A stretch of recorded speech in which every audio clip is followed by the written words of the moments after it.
Well, good afternoon everyone, and welcome to your sunset live safari.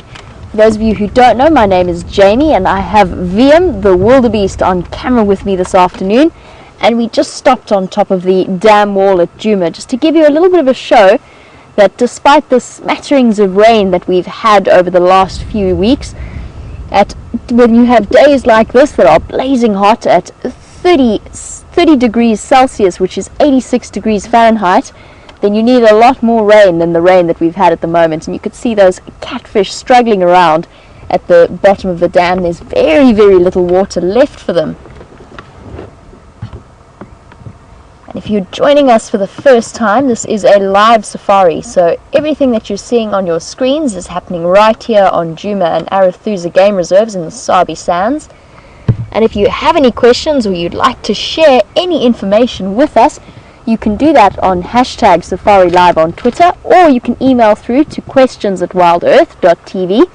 And please forgive us, but it is baking hot on top of this dam wall at the moment, and I believe, Lynn, you sent through an update about those giraffe that were seen drinking at the dam and then moved over the dam wall. And I'm pretty sure I've spotted them for you, so let's head across in that direction, get some airflow moving over us. VM and I had a perfect spot in the shade whilst waiting for the start of the sunset safari, but it wasn't quite the perfect camera shot to get a good view of those catfish. So let's get ourselves moving, get some airflow and cool down a little bit.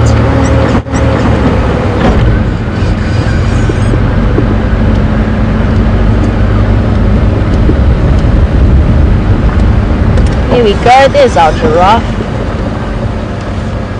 And very conveniently in a shade post. Duck my head out of the way. Now Lynn, you said you thought it might be the giraffe with a broken ankle that you'd seen with Brent a couple of weeks ago. There's two of them. This is the female. There is a male behind. Just stopping for a nice view of her snacking on the fresh green knobthorn leaves. And although the poor catfish are struggling a little bit, the plants definitely aren't. And it's like being in a completely different place over the last week. It's just gone so incredibly green.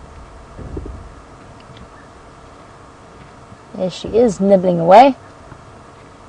And for any new viewers, those little tufted horns on top of her head, also known as ossicones, are a clear indication that she is a female. They're thin, they're small, and they haven't been rubbed bare by fighting with other giraffe.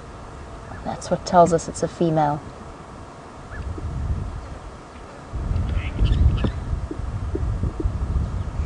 Peeking out from the side, the knobthorn there.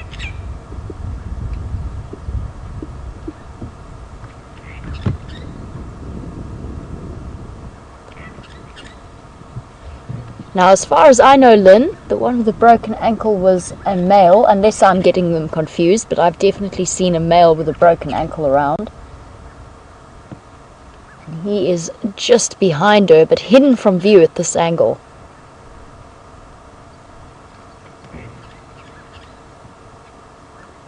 I think... Oh, oxpeckers! Look how many were sitting on her. That was easily 10 birds sitting on top of that giraffe, all picking off the various ticks and parasites on her. And this will be an ideal position for them because those birds can eat 1,000 ticks a day, and you can just imagine those ticks have been feeding on all kinds of things, including mostly the blood of this giraffe, and it makes them unbelievably salty. So for those birds to be able to move between the dam and fresh drinking water and then back to their food source, this is a perfect place to settle on a giraffe.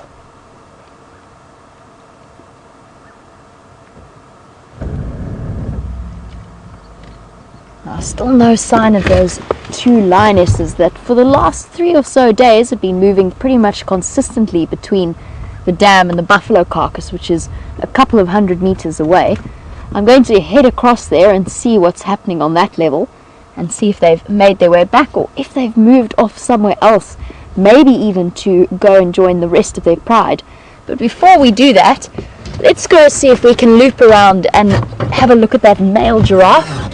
See if it is indeed the one with the broken ankle.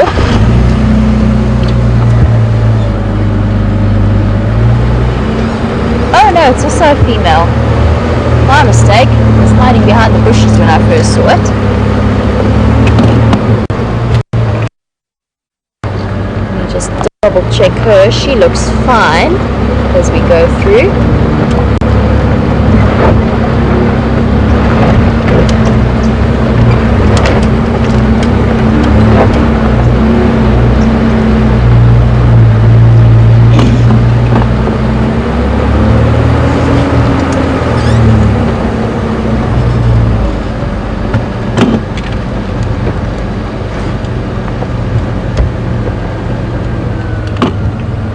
Hello, giraffe.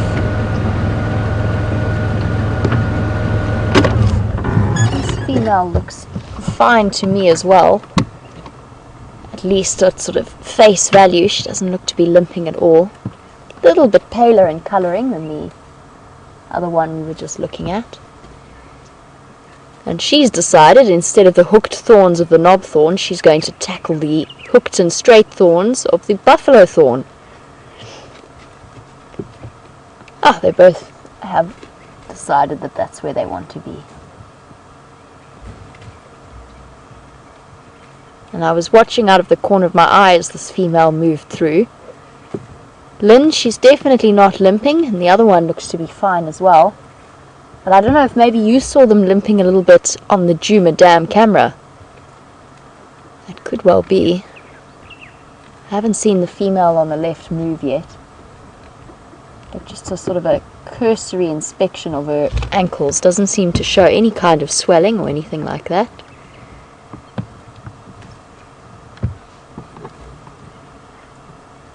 Quite happily nibbling away. Those all look fine to me. Although it's hard to imagine that they balance that bulk and that height on such small surface areas. Incredible to think of.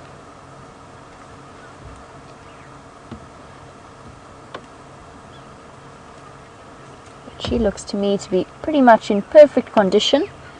She's got the odd skin balding patch, but that's fairly typical of most giraffe. A lot of them do acquire skin diseases fairly easily.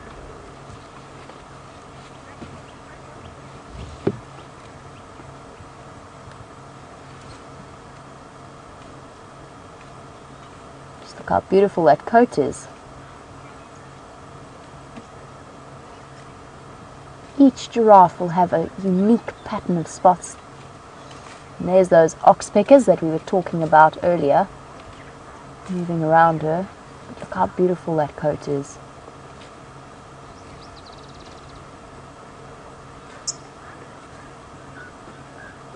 And as I said, each one will be completely unique. Interesting point. The female on the left has 2 oxpeckers on her. The female on the right, however, has that entire flock that flew off earlier has returned once again. Now, it's not uncommon for animals of the same species to sometimes have higher tick loads. It might just be because of the flocking nature of these oxpeckers that they all just descended onto one. It might be a coincidence. I'll throw out the possibility that because she is darker, she might have more ticks because it's warmer. Obviously, darker colours create more heat, but I don't think so. I think that's a little bit far-fetched. It's probably more a coincidence than anything else. And oxpeckers are cooperative breeders, so they could all know each other very well and decide that it's good to be on the same animal and not separated from the rest of the group.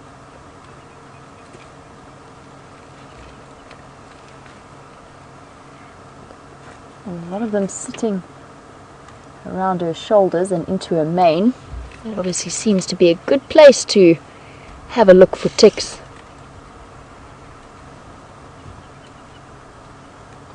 Just Still looking around to see if I can see a yellow-billed oxpecker. I know they get seen occasionally on these live safaris.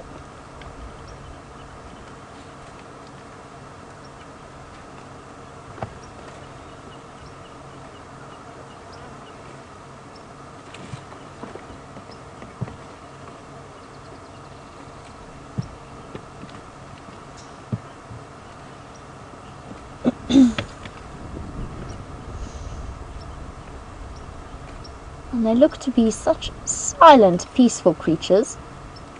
But Dennis, in Wakeville, along with, I'm sure, many of the other viewers, and myself included, have seen a video of, or an audio recording rather, of giraffe humming to each other. It was recorded, I believe that recording came from a zoo. I could stand corrected. And I know that there have been a lot of articles now published, and I've spoken about it before, about the fact that there's been so much read into the behavior and the communication types of elephants, and yet so little is known about the way that giraffe communicate with each other. And I know I took a question yesterday about how giraffe communicate, and a lot of it will be visual cues.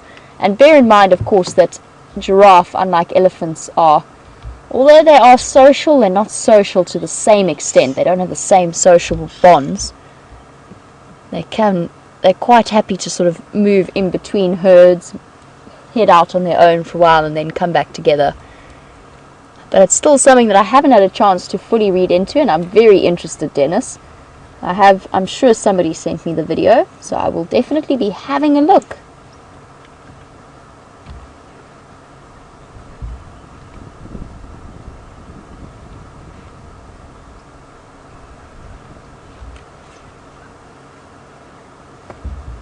I think that, as beautiful as these giraffe are, I'm very curious to see what's been happening at that carcass and whether or not the two Nkuhumas have decided to move along.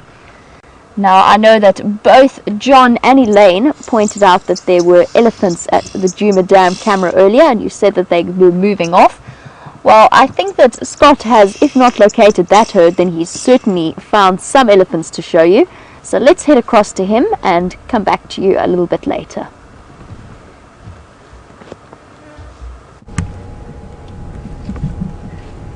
Good afternoon, everyone, and welcome on board.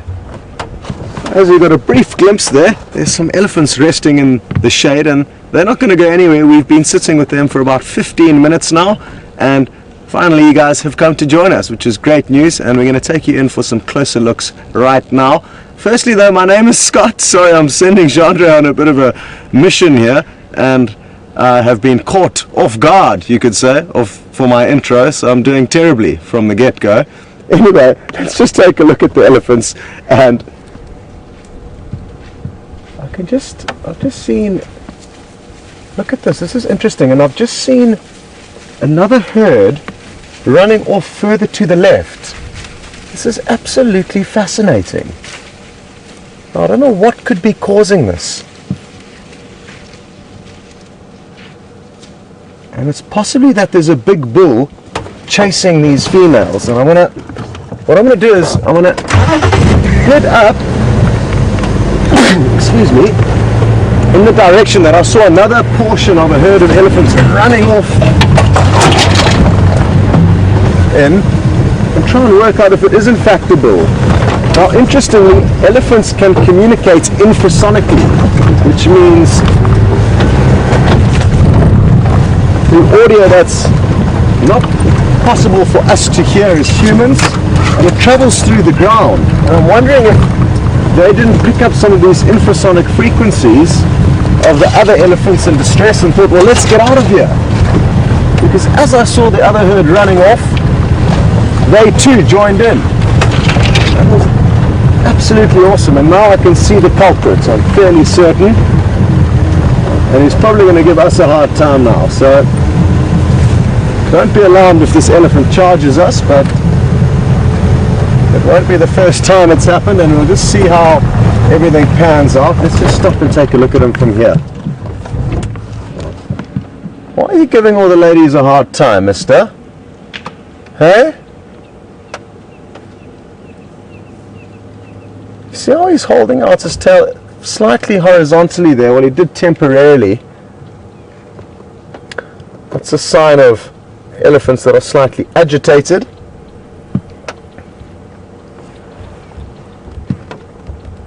And what may well happen is that he may take out his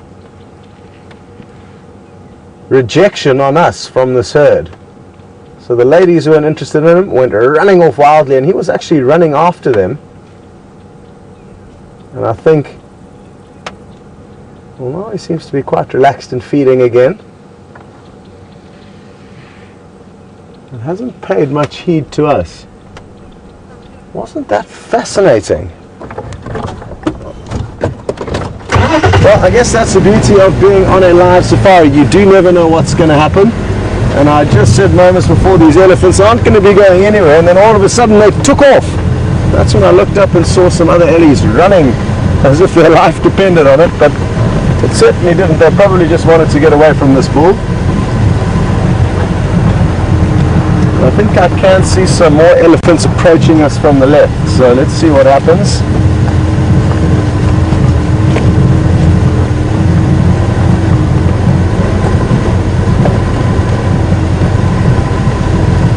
Yes, mister?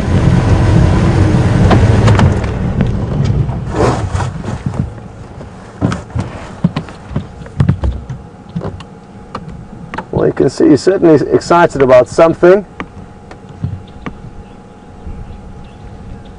But interestingly, he isn't in must, which is a sexually heightened stage that elephant bulls will come into once or twice a year for anywhere from a couple of weeks to a couple of months. And during the sexually heightened phase, they will be very mischievous,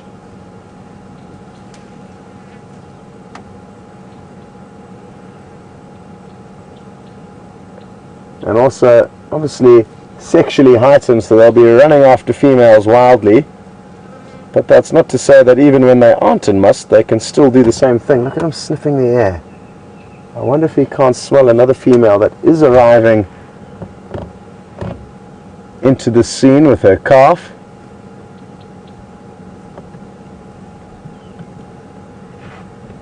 And as he stands still there with all four legs, he could have been possibly listening to these infrasonic frequencies. When they have all four legs planted to the ground and they stop kind of doing anything, that's a good sign that they are possibly picking up the infrasonic frequencies that are traveling through the earth and then up their feet into their body. Let's take a look here, and interestingly, there's not only elephant, I can also see a Cape buffalo in the background. So you might see a little bit of a brown blur beyond the elephants.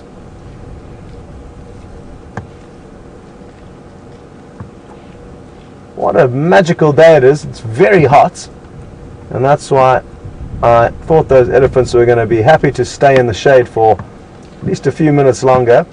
There you can see the buffalo in between the two elephants. And the ellies certainly are making the most of all these fresh green shoots. Imagine how delightful it must taste after having months and months of dry, tasteless food. Well, possibly not tasteless, but a lot harder to work for, to get at.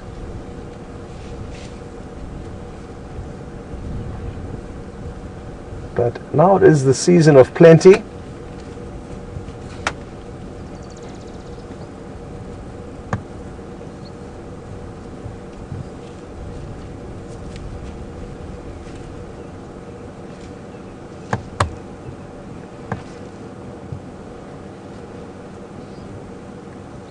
It's worth taking note now of how quiet the bushveld is.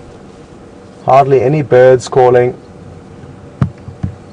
And elephants will be the main animal that can actually cope and still operates in these hot midday temperatures. Most of the other animals will be seeking refuge in the shade and not doing too much. But the elephants have got a very good cooling system, and that is their ears. And as we continue watching these elephants, keep an eye on them. And you'll notice how they flap their ears very regularly now because it is very warm. And it's not just to fan their body with air, but more importantly it's to cool the blood which runs through their ears. There's a network of many arteries and veins which can pump liters and liters of blood through their ears every minute, and that is how they keep cool. You can also see this youngster's a little bit covered in mud. I'm guessing they had a mud bath a little bit earlier.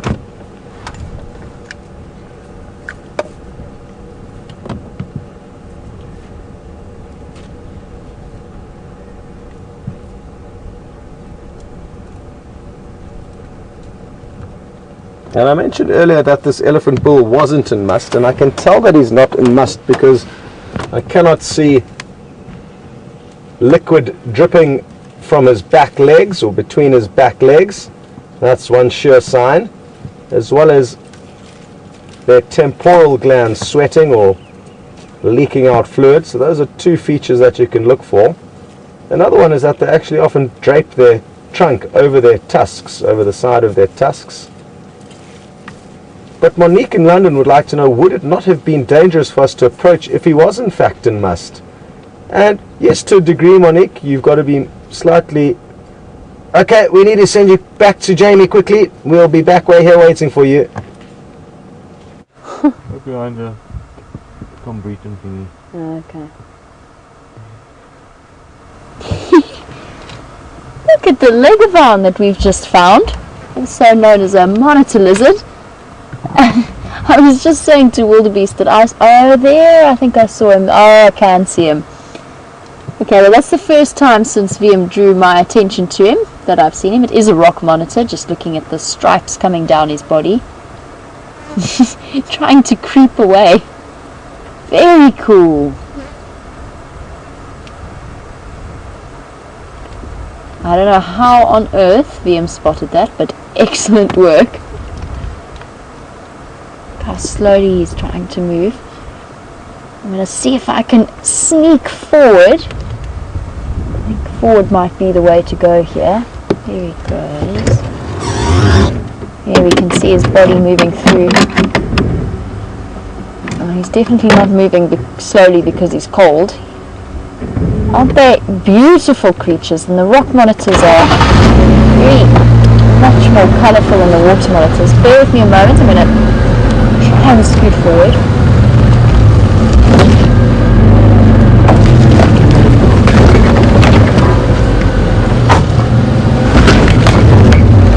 There. I have reached the limits of my forward motion. There he is. Just have a look at that. I'm pretty sure this is the first time I've ever had a monitor lizard whilst live. I have seen them a couple of times moving through. And once in a tree, sorry. Once I had a head in a tree. This is the first time I've been able to show Safari Live viewers a monitor lizard. Still quite a tiny one. They can get much bigger than this. Look at that prehistoric way that he moves.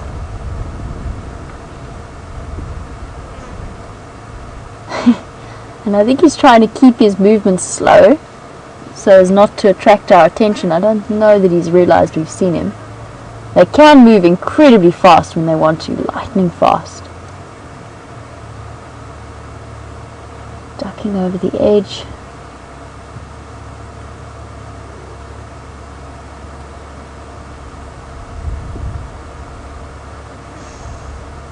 Now it does make me wonder what he is doing here. I've just been doing a bit of a circuit of the carcass to see what I can find. There he comes, look at that. Look at those colours.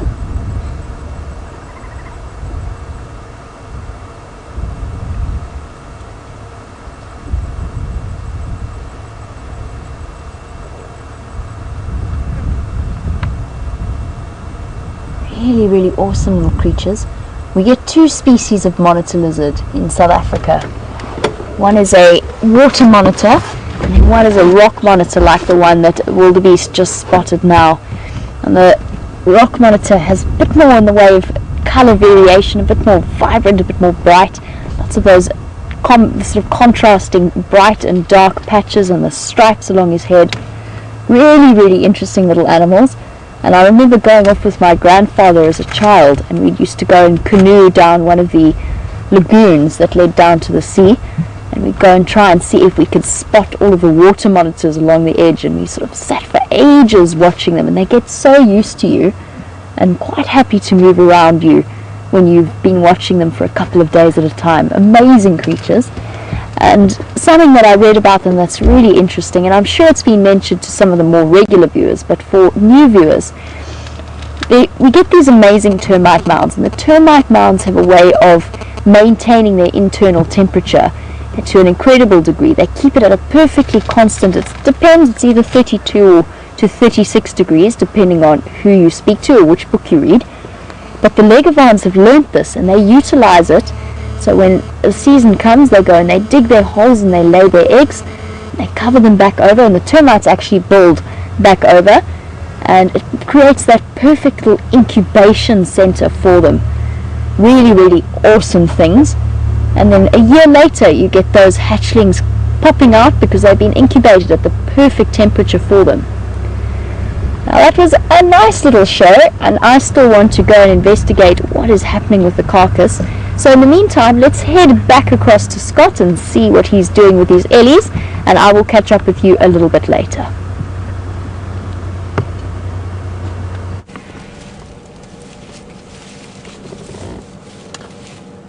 Welcome back, and well done to Wiem for spotting that awesome reptile.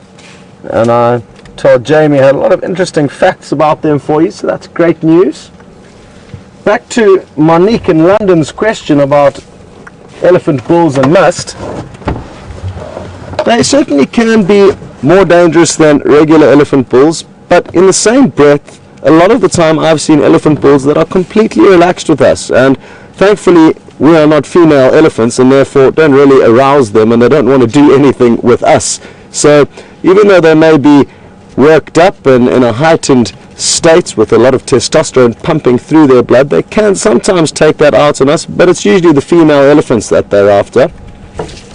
Oh, having said that, let's see what happens here. Hello, boy. He's just looking for some food, and that's what's brought him a bit closer towards us. His behavior since the moment we saw him has made me very relaxed with him, other than a very slight upturn of his tail, making it slightly horizontal, but ever so slightly. There's been no indicators that he's going to take out his aggression on us.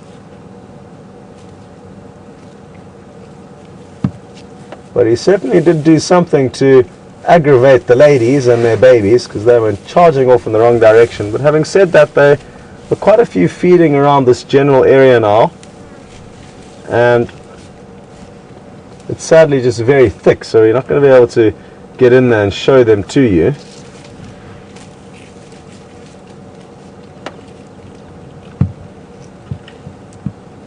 But Monique, yes, certainly it is worth taking close note of elephant bulls in case they are in must, because there is an increased chance that they will give you a little bit more aggression. And a big reason why I like to be aware of it is, especially if you have guests on the back of your vehicle, you can just warn them that he is potentially going to cause a little bit of trouble, so that they don't have a heart attack when he does. Now let's see if this doesn't spice things up a little bit. I've just seen something happening over to the left here, and it's another bull. They're both not massive or very old,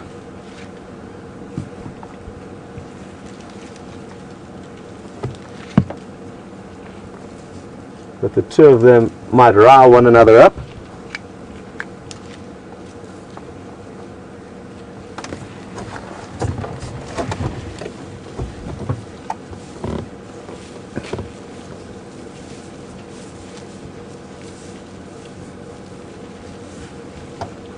Another question has just come through now from Vanessa. and she's interested to know if the bulls will ever hurt the babies in order to get to their mothers. And it's unlikely, and I haven't seen that happening before, but I guess through default they may get the odd little bump or bruise if males are persisting after the females. But it would be counterproductive if the bulls cause too much trouble with the females young, because then the mothers would want to have absolutely nothing to do with them.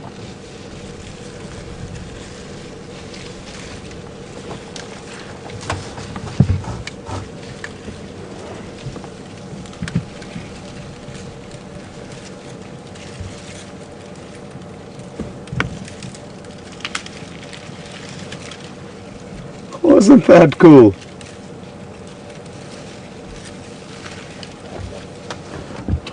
Well, he just put that branch into his mouth and stripped the leaves off it. Mike was asking if that's a scar on his rump, and I'm guessing it's that mark on his left hand side just above his tail.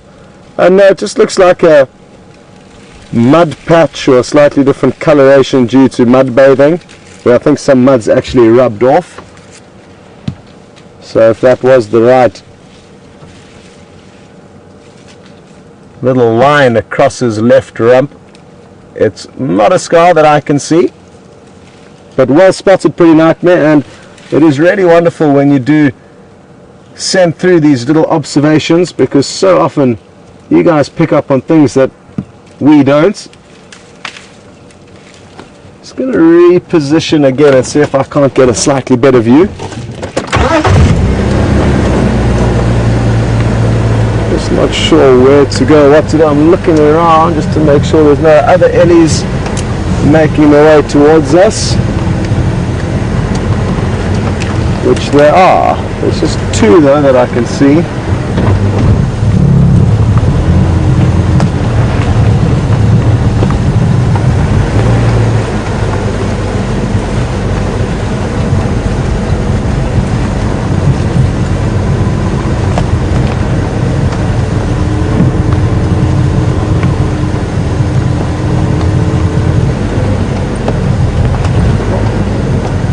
Ginny's mentioned that it's possibly lions that cause these elephants to come rushing away, and Ginny, it is possible, but 9 times out of 10 it's the other way around. It's the lions running away from the elephants.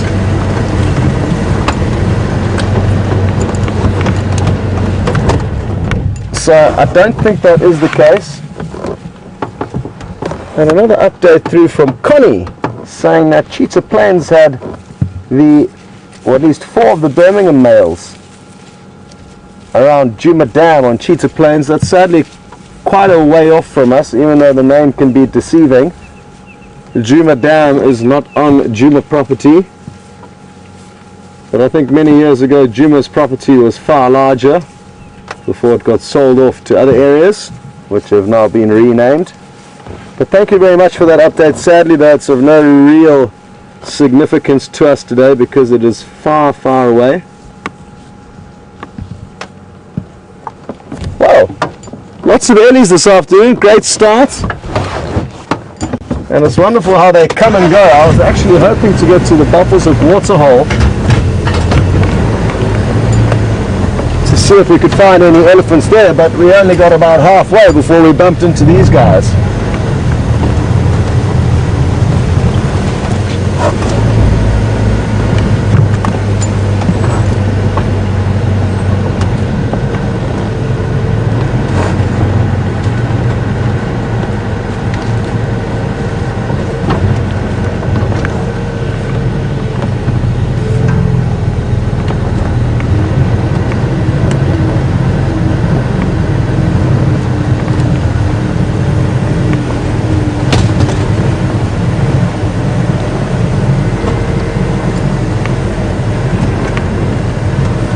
So I'm just listening carefully to the Game Drive radio,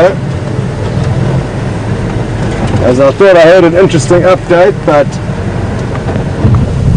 it wasn't anything too serious. I just heard Gulamiti and something eating, and that I thought it was something is eating a klulamiti, which means something is eating a giraffe, but I think it was just the giraffe were eating something.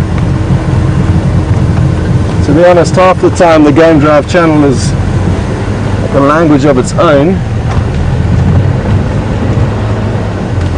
Okay, well, I think this is going to be our last view of these ellies, not the best one.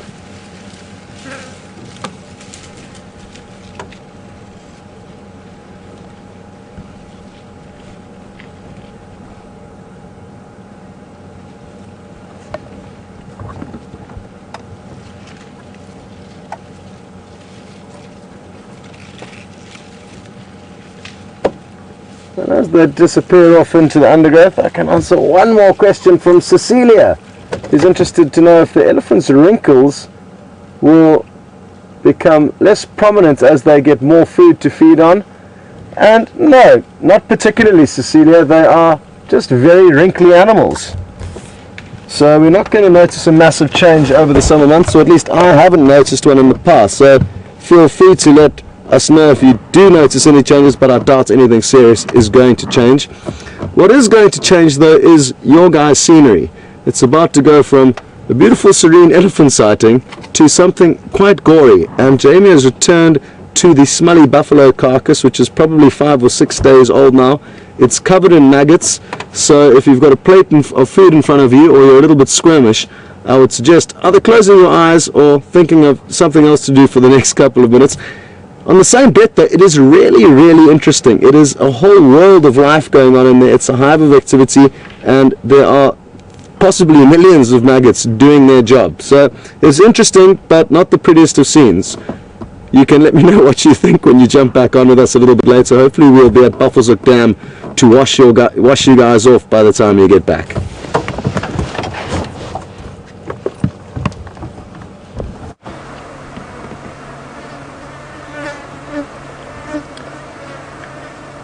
Welcome back. And yes, indeed, we do have millions of maggots currently performing their job.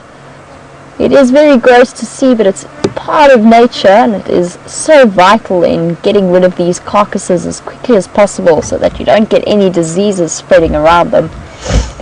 And so far, the maggots seem to be the only things doing their job, although the legs are pulled out and scattered away, and the jawbone appears to have gone walkabout. I mean, it looks so crawly in there, you could quite easily imagine it moved about on its own. But I'm sure it's around here somewhere. I'm very, very surprised to get here. First of all, there's no lionesses. I think even they've decided that this is just a little bit too gross for them, and a little bit too maggot infested. There's also no vultures and no hyenas as far as I can see, no sign of them. I think maybe the vultures have been at it and they've been responsible for picking clean some of the bones around the end. But honestly, I'm very surprised not to see more. And I wonder what it is that's led them off to greener pastures, so to speak. Maybe there's something a little bit fresher to eat. Now I must say that, in my opinion, I think the smell has improved drastically. It's really not too bad at all. I mean, it's still a little bit gross, but I'm definitely not suffering in the same way that I was before. It's it's got that older carcass smell. It's much more bearable. But those maggots are doing an incredible job of cleaning away all of this rotting meat to make sure that disease doesn't spread. Now, when I said to Scott this afternoon that I was going to head back to the carcass, he suggested that on one condition I had to rename, or at least give a name to at least half of the maggots. But I think it's a little bit tricky to come up with 500,000 names right on the spot. So I'm going to assume he had his tongue in his cheek the whole time, and maybe not go about naming each individual maggot. But how phenomenal is it? And the regular viewers will know. I mean, we saw this buffalo pretty much from start till the point that it's at now. And that was about 4 days ago. And the amount that these maggots have just grown and seemingly multiplied, although of course they haven't, those eggs were there and busy hatching while we were watching, is quite simply mind-boggling. It's like a teeming little ecosystem of life in there. It really is quite incredible to see. I have heard it described as a waterfall of maggots, and they are just tumbling off each other. There's so many of them. But all part of the way that life has to go around here. And I took them. I was actually going to tell you that this came from the buffalo, but really there's no way I'm going to get away with that. But if you don't mind, please forgive me for this. We're going to drive 10 meters that way so that we're a little bit less in the wind path from that carcass. And then we can chat a little bit about the spine that I've got here. Something that I picked up on my travels. Now it's interesting to note that leguan that we were looking at earlier, the rock monitor lizard, is right next to the carcass. We were actually quite close. We just had stopped to have a look at it. And I wouldn't be surprised if he'd come to investigate and possibly even grabbed a snack from the carcass. I mean, it's a little bit gross for us to think about, but of course they don't think that way. And any food is good food. Oh, I appear to be losing a vertebra. Oh, we've lost it. Okay, stay there.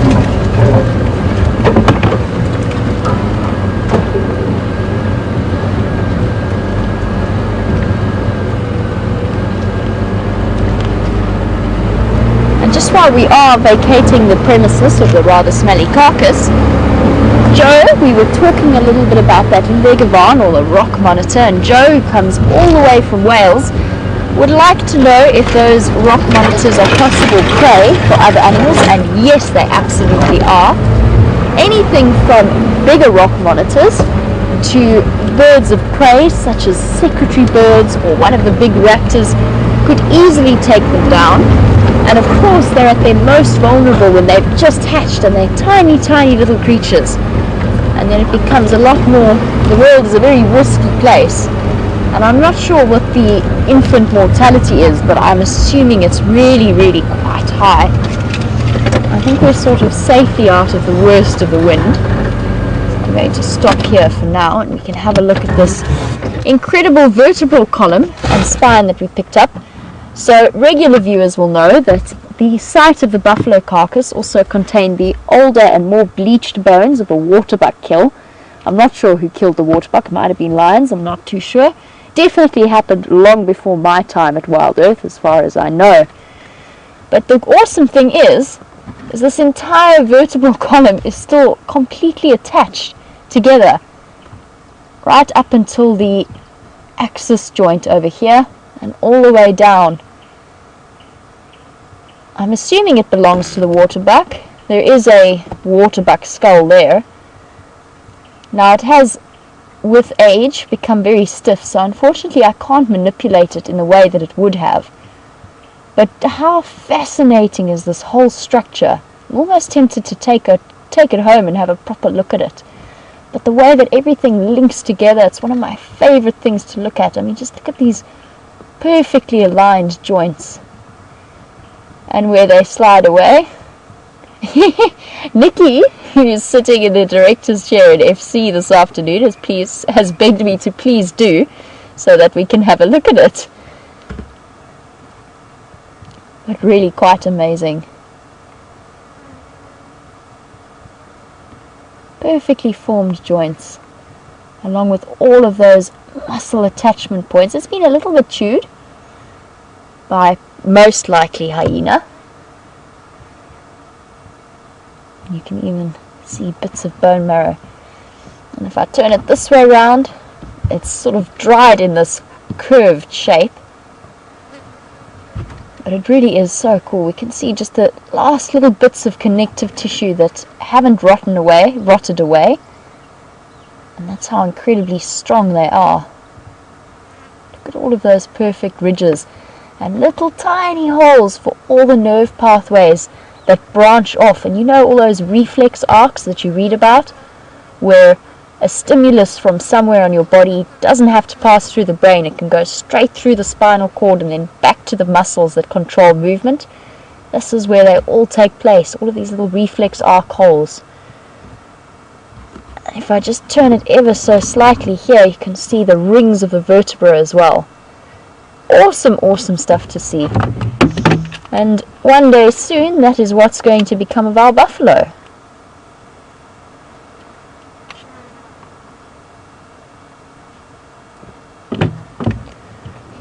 amazing stuff. Now, our lionesses have disappeared or fled the scene of the smelly carcass, and I'm really keen to go and see if I can work out which direction they've gone. And I'm hoping that they're moving south towards the rest of the pride. I might return this particular vertebra. It's kind of loose. Might return that back to the ground. There we go. I'm hoping that those lionesses have started to move south. Maybe we can catch up with them somewhere around there. I'm going to come back to this carcass unless something obviously intervenes. You just never know on a live safari. But my plan is to come back here this evening and see if the hyenas come around and see what's happening. In the meantime, as I make my way out, let's head across to Scott, and I will catch up with you a little bit later.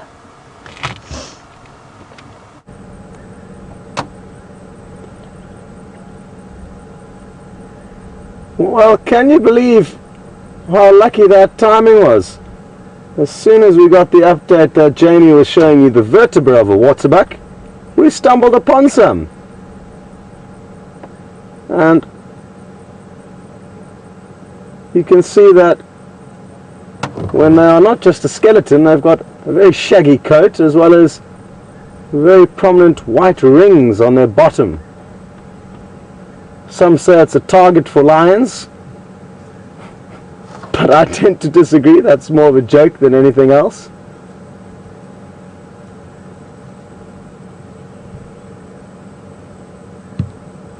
One myth though regarding waterbuck and lions is that some people believe that because of the waterbuck's terrible odor, they're a very pungent antelope and they've got prominent scent glands that does give them a very powerful smell. And some people believe that predators prefer not to feed on them, but that's completely untrue. And considering that there were some of the Nkuhuma lioness feeding on that same buffalo you've just been at now in the early hours this morning, is testament to the fact that lions will feed on just about any meat, even if it's decaying and rotting. I wonder what they can see up ahead there. They're looking quite intently, and look at the way they're wiggling their nostrils. It's a sign of kind of discomfort. I wonder if there's something that they know about that we don't. We are very close to the Arathusa waterhole, Buffalo's Hook waterhole, so let's go up ahead there and see what's going on there.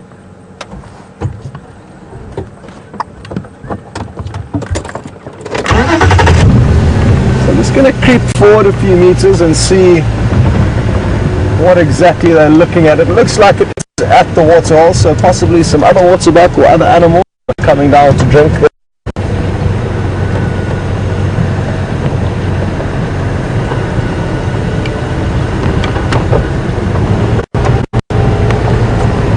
Oh, I forgot my sunglasses on. Not a good debut for me trying out wearing sunglasses. The sun is incredibly bright and I thought, let me try and wear sunglasses between shifts. People have that. I've just seen a game drive vehicle off-road here. It's Aubrey. What has he seen up there? So that's what the waterbuck we're looking at.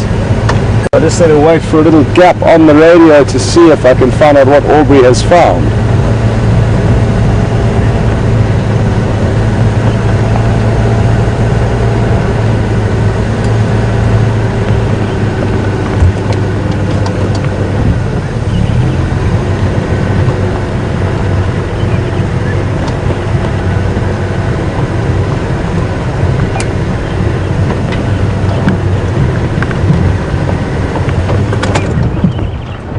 So people are chittering and chattering on the radio, not giving me half a gap to ask Aubrey what he has found in there.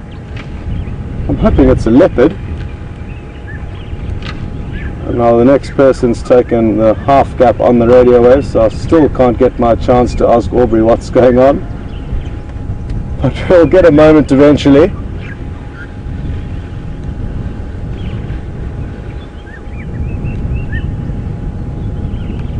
Well, what we can look at in the meantime is the Buffalo's Hook waterhole. There's 2 Egyptian geese on the opposite edge to us.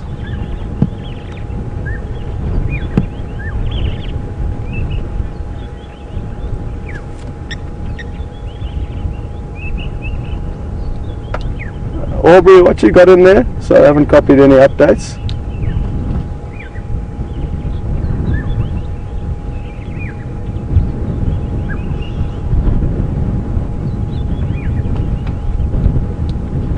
Okay, copy. Are they mobile?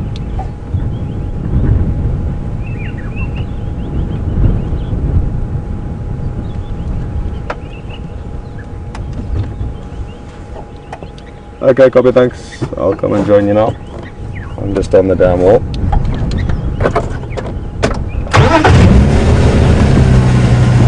Okay, well, good news.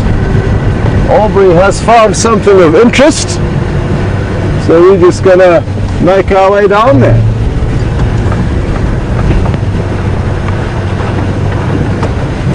Hold on, this is a little bit steep. Oh. Oh.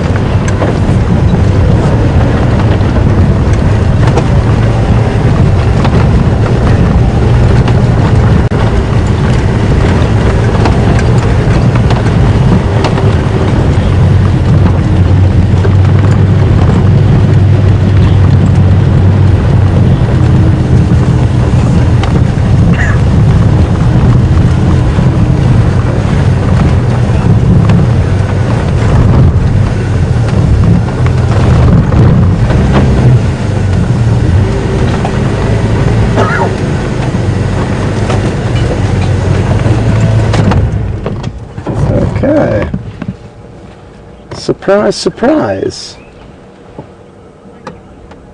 2 lioness. Now, I'm almost certain they're not the 2 lioness that have been feeding on the buffalo carcass, because their bellies aren't nearly full enough to show us that they have been feeding extensively. They don't look extremely hungry though in the same breath, but they certainly haven't been feeding on buffalo since Monday.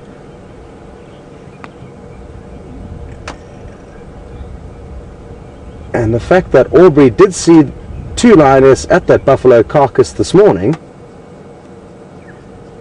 means that these are 2 different lioness. And he seems to think that they are Nkuhuma lioness. But from this angle we're not going to be able to tell too much. And to be honest, even if I was parked on the other side, to me all lioness look fairly similar to one another. But some of you guys may have a few good markings that can help us work out who these are once we reposition a little bit later.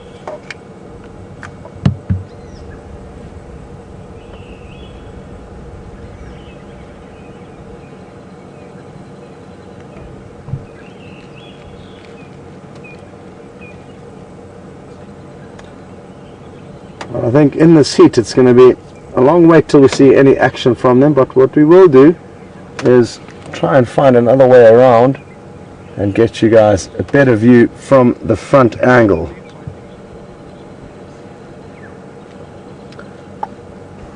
Well done to Aubrey for finding these lion, and I wonder if he managed to spot them where he spotted them from. I'm guessing he may have spotted them from the other side of the dam from where we were, but it's still an incredible spot. So either him or his tracker Will has done a great job in helping us find these lion.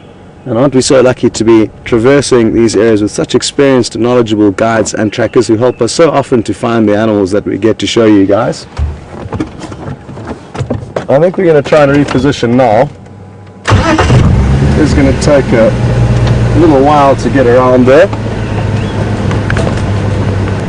3 weeks ago, quite a long time, nobody has seen Junior for probably 2 weeks now, and the last time he was seen was to the east of us and north of Arathusa in a thin little wedge of property called Sibambili.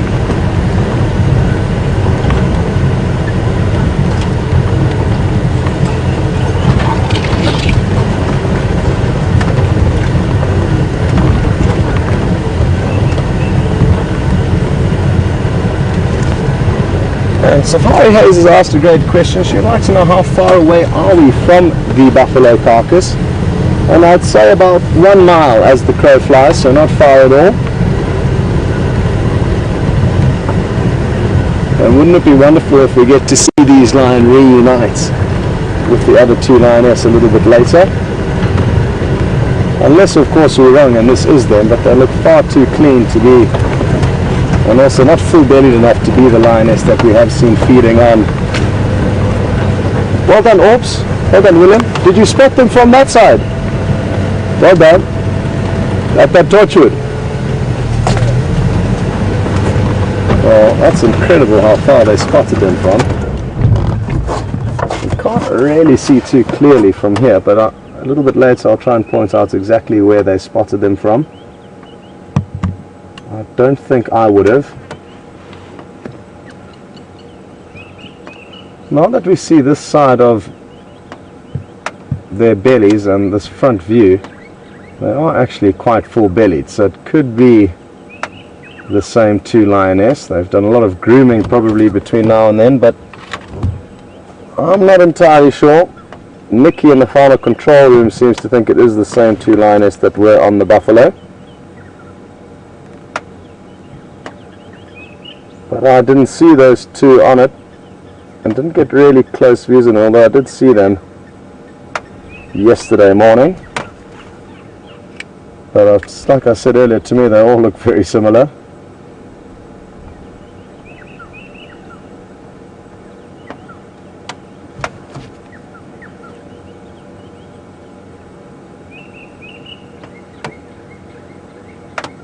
And Cecilia and Safari Hayes are boxing clever, and they've suggested that if we see any puncture wounds on these lionesses, that would be a very sure indicator that it is the same lioness that we're feeding on the buffalo. And it does indeed look like the individual who's got its head up now does have a small puncture wound on her inner left thigh.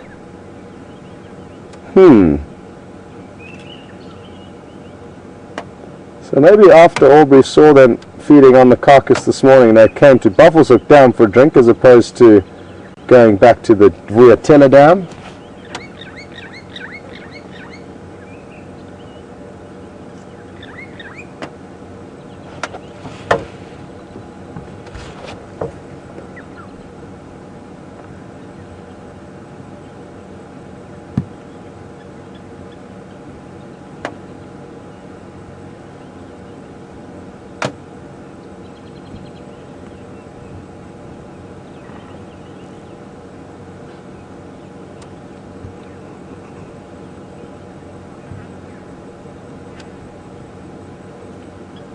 So it appears like once again I've false started and got excited thinking that these were different lionesses, but it turns out that they could well be the same. Send through your thoughts and comments if you have been watching these other lionesses closely as they fed on the buffalo.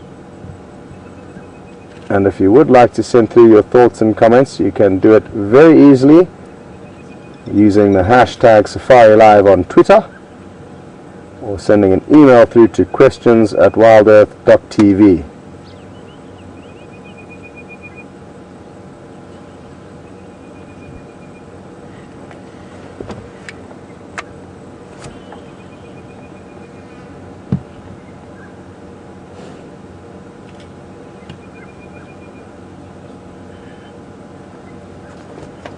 And I'm told that the one on the left that we're looking at now is possibly the one that was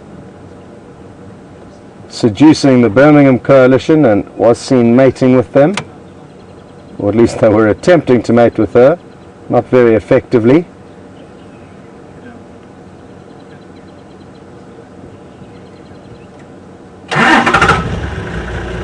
And who knows, maybe they've heard whisperings of the rest of their pride in Buffelshoek, which we are not far from now. We are quite close to our northern boundary.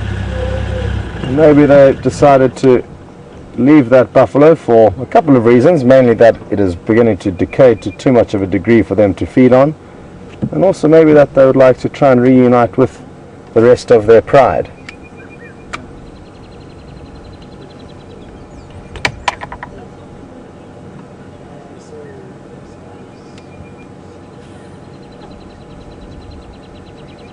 thanks very much to Cal for confirming that the injury on that inner left thigh is conclusive evidence that it is in fact the same lioness from the buffalo kill. And Terry and Larry and Deborah all agree. And thank you very much, because without your help I wouldn't have had a clue.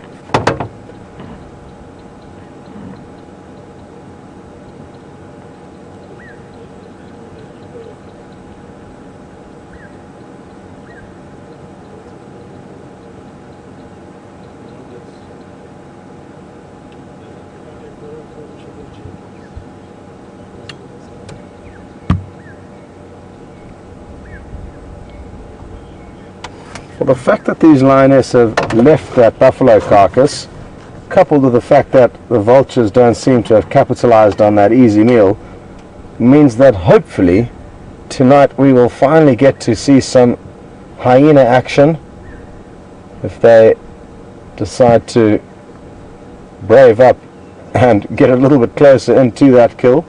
You'll probably find that the hyena are fully aware of the kill, but they are just too scared to risk running into the lions. And interestingly enough, the same thing happened with the buffalo carcass that the Birmingham boys abandoned close to the Djuma waterhole. So we've been hoping for and promising good hyena action, but they haven't come to the party. But hopefully tonight that will change.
And thanks very much to Ellen for sending us through an update on the Birmingham Coalition, who are further to the east of us and also with one lioness. Not sure which lioness it is, possibly one of the Nkuhumas or possibly one of the sticks would be my guesses in terms of the area that they've been found in. And it's good to see, or at least hear, that a lot of the lionesses are now beginning to accept the Birmingham Coalition, and hopefully there won't be any further deaths. It's not uncommon though, as soon as new coalitions come through into an area, that a few lionesses will get caught in the crossfire, but it will obviously simmer down at some point, and they'll begin to accept the new males and the males will begin to accept them. Otherwise it wouldn't kind of make sense if all the females were killed. And let's just hope that the killing is done, and now the baby making can begin, which is the next step in the process. They're going to, and already have started, mating with a few lionesses, and hopefully in 3 months from now we're going to have a surge of baby lions on the property, and hopefully another coalition won't come through and kill those babies. But there is still a chance, even though the Birmingham boys seem like for now they've acquired this territory, there's no guarantee that the Matimba males won't come back and try and reclaim their turf, or possibly another new coalition. And if that does happen, all those cubs will be eradicated and we'll have to start from scratch again.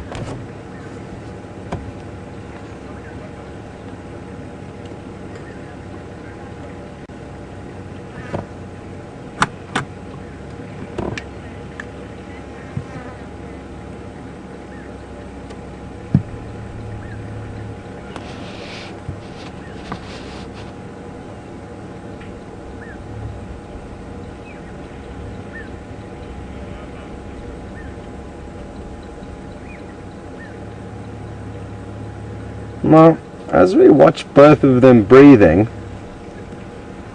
we can take notes of an observation that Lisa's just pointed out for us. And it's quite clear that the one on the left is taking shorter, sharper breaths than the one on the right. And I couldn't agree more with you.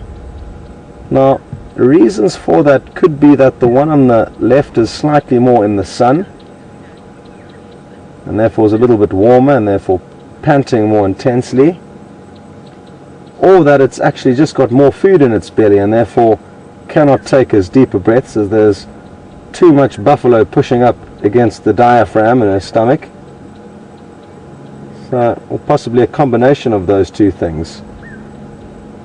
At a glance it does look like she is slightly more full-bellied, so maybe that's the main reason.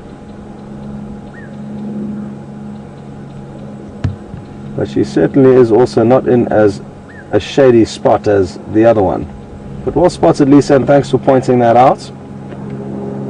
I don't think we have anything to worry about though. I don't think it's a sickness or anything too serious.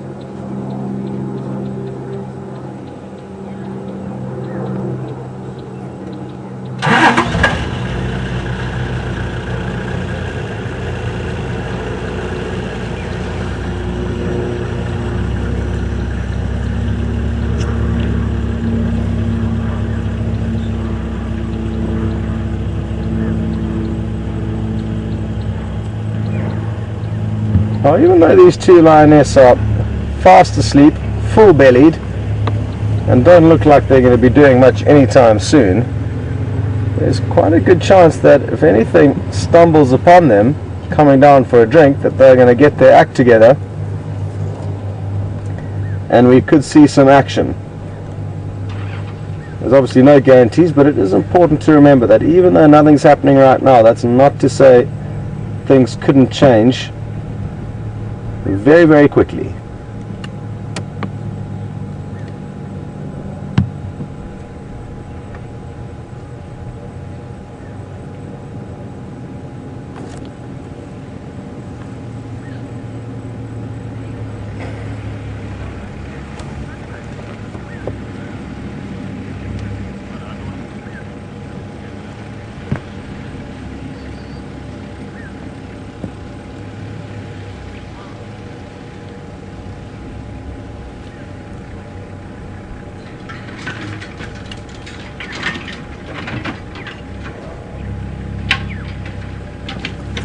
So Aubrey's made his way out and Texan's making his way in. They're the two Djuma guides. And I'm just going to tell Aubrey thank you very much over the radio quickly.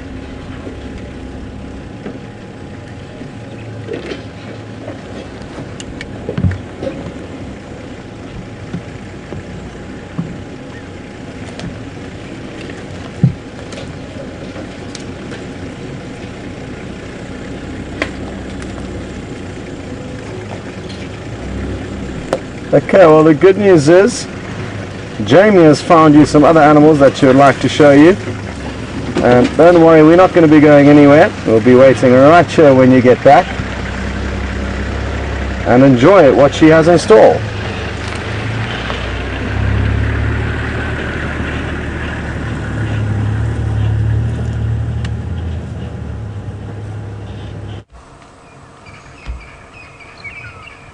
Welcome back, and what we have in store is a couple of really beautiful kudu, highlighted by the sun slowly setting in the west. Aren't they very pretty? This is a little one, probably maybe 6 months old or so, and perfectly independent from mom, although she'll still stick around. to learn from mom's experience, but completely weaned on solid food. And there's mom probably off to the right.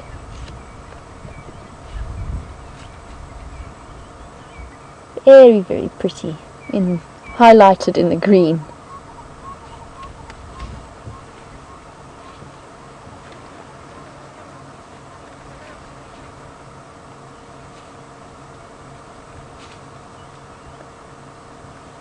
Now imagine seeing this picture in black and white, and then picture the effect that those stripes would have on your vision in a way of breaking up the animal's outline. I know it's hard to do, but just try and picture it. And you can kind of imagine just how effective they might be. In just ever so slightly, it's not going to hide the kudu completely from view, but just ever so slightly changing the way that they are seen by predators, and maybe where they are, or just a little bit of depth perception interference.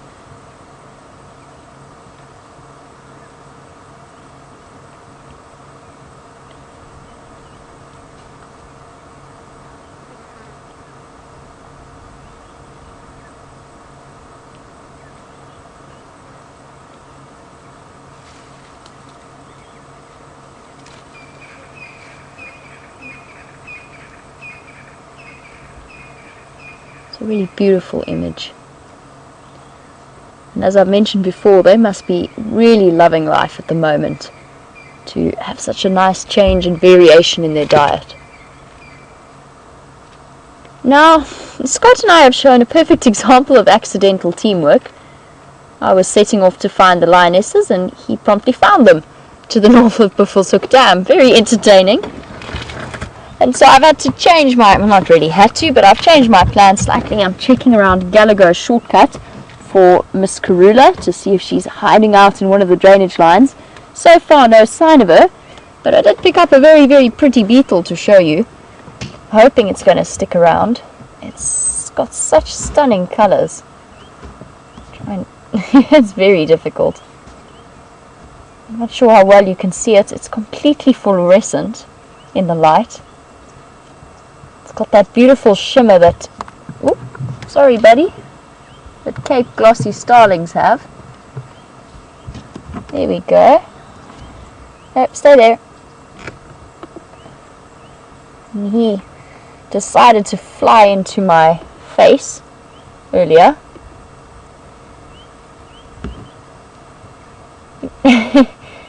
And the cool thing is that you can't really work out what color it is. It's a combination of green and red and gold. No, stay there. You're going to stay there for us just a moment. Sorry, wildebeest. Not the easiest thing in the world to film. A shifting bug in different lights. That's still really, really interesting. Now, I'm not sure which particular beetle this is. It does have wings, although it hasn't used them as yet. It did use them to fly into me earlier. So it definitely got wings. I love watching their little legs move. Oh, remove my hat. And maybe you guys know what it is. I definitely don't, unfortunately. Oh, there he goes. Oh, and he's gone. Those wings almost look like a transparent red colour. Really, really pretty little creature. Now, I'm glad that he's decided to relocate from our vehicle. But if you have any hints as to, or any idea as to what that might be, you can send your answers through to #SafariLive on Twitter, or you can email them through to questions@WildEarth.tv. And staring into the sun, it really is quite a blazing hot still, even though it's almost 4:45. It's retained plenty of heat. Now, while we carry on in our mission, Impala Ram hopping away. While we carry on our search to find different and exciting things to show you, and hopefully some new things for the more regular viewers, let's head back across to Scott to see how he's doing with those lions, and I will catch up with you a little bit later.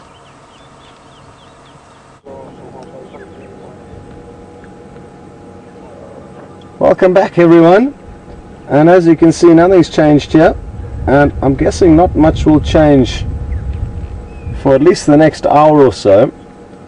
So what I'm thinking of doing is leaving it up to you guys to decide what we do. We can drive around and see if we can find you anything else interesting, and come back here a little bit later.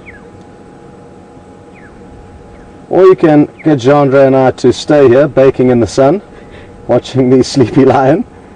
The decision is yours, and we wait for your command.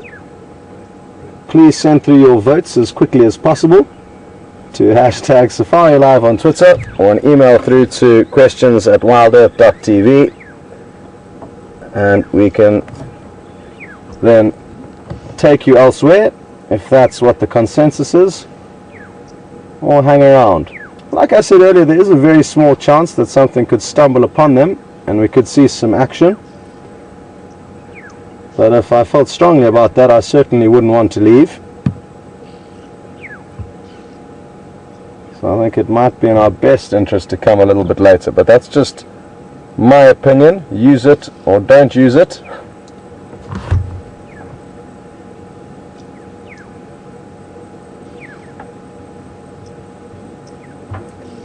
Aubrey has just found some female leopard tracks nearby, so it might be worth going into that area to lend him a hand. Wondering who it could be. Possibly Karula. Karula moves through these areas, or maybe Shiluva, a young female leopard that I've only seen once. Daughter of Nkanyeni, who spends time further north of us, mainly in Buffelshoek.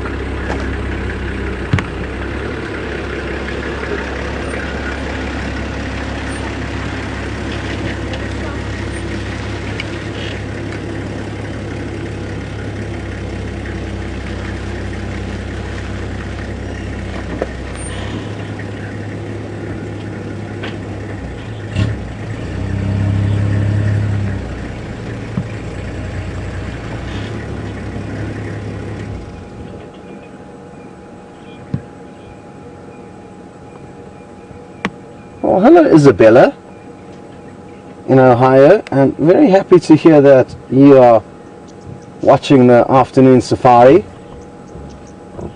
Isabella would like to know, are these lions mummies? And Isabella, I actually don't know the answer to that question. The one whose belly we could see earlier before she rolled over didn't look like she was a mummy. I couldn't see where her cubs would have been suckling milk in the past if she had had any.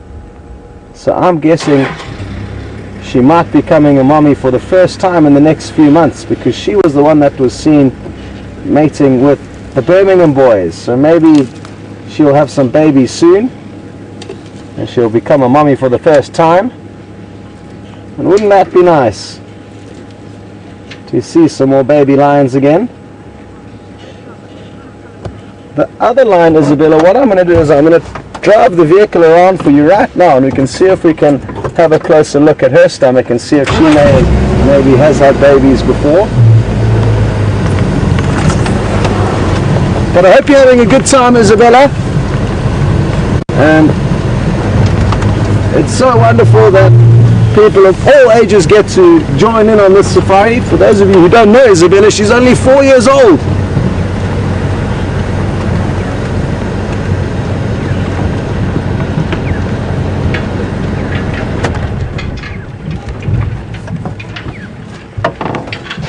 Okay, well, now Isabella, if you take a close look at their bellies, you can't see any, although I can see one little black dot there covered in fur. So maybe the one on the right, the one that we're looking at now, has been a mommy. You can just see a very small spot. Oh, sorry, there we go. Just over there. And I think that's where the baby lions do their drinking. So she may have had some before, but I can't be certain. Oh, the fly is giving the one on the left a bit of a hard time now.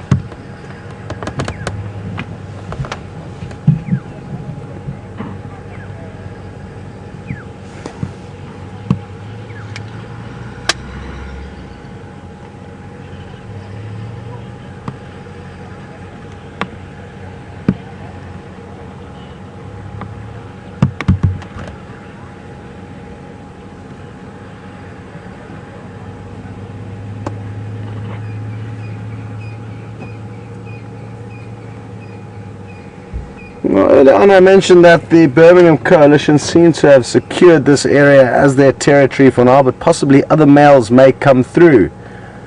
And Laura and Sarah have reminded me that the Salati males were here not so long ago. Two big, beautiful males, one with a bit of a limp, but certainly beautiful big males. And they mentioned that they were maybe just passing through the area. They weren't sure for business. They didn't mean anything too serious, and they didn't want to maybe try and challenge the Birmingham boys. And I think you guys are right, but anything could change, and maybe they've just gone away to think up a game plan of how best to try and win over this territory. It would be a tough job getting rid of those 5 young males, but for now, like you guys say, it seems like they're just here on holiday and not on business. And thanks for pointing that out. I did hear a few days after we saw them for the first time here, or a couple of weeks ago at least, that they were on Buffalo's Hook. So they had come very far south. They had been seen the night before in the Manyaleti, about 20 miles away, maybe 25 miles away. And the following morning they traveled a huge distance all the way to Buffalo's Hook, which is very close to us where we are now. And I thought they were coming back and they meant business, but nothing's happened that we've seen. Also, what we need to remember is, who knows, maybe they have had an encounter with the Birmingham males since we've seen them, and the Birmingham males may have taught them a lesson, and maybe that's why they haven't come back again. It's so difficult to know exactly what's going on all the time out here. This area is huge and so much happens after dark while we all cuddled up in bed.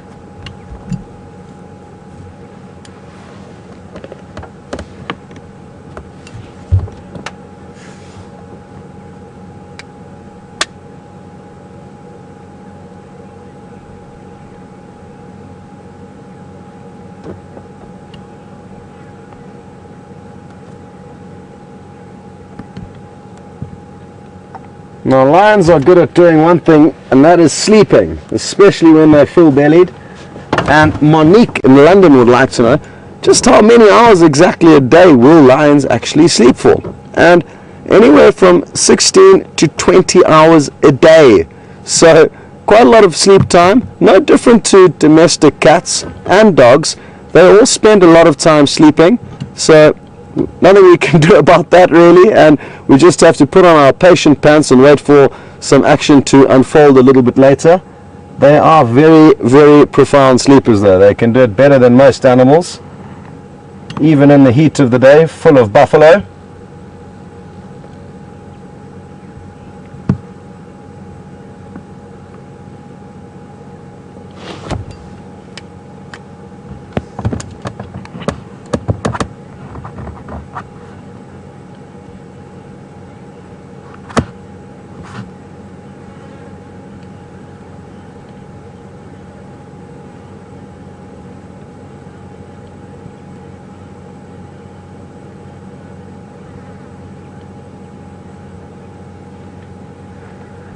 Well, very happy to hear that we've got some local support from just south of my hometown in a place called Margate. And Tians is watching, and he's introduced two of, I think it's his family, who actually live very close to us here.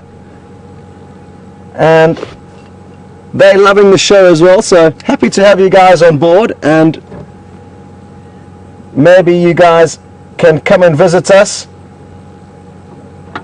It's Dirk and Letty who are watching for the first time, and Nelspruit's only about 2.5 hours away. It's a very nice town with good access to the Kruger National Park. And Tians, I think you've put a good message across here. I'm sure there's a lot of you sitting at home that haven't told enough friends about Safari Live, and I think all of you should get on the phone now and either call somebody, send an SMS and tell them to tune in, because the more people that join in on these safaris basically means hopefully the more places we can take you to in the future. I wouldn't mind that, and I'm sure so would you. So the general consensus is a good one, and that is for us to leave.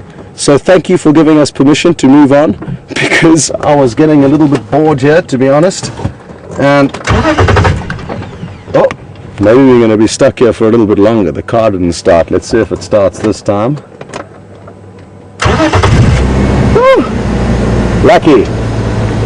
Okay, ladies, we will be back to visit you a little bit later. Do enjoy your beauty sleep.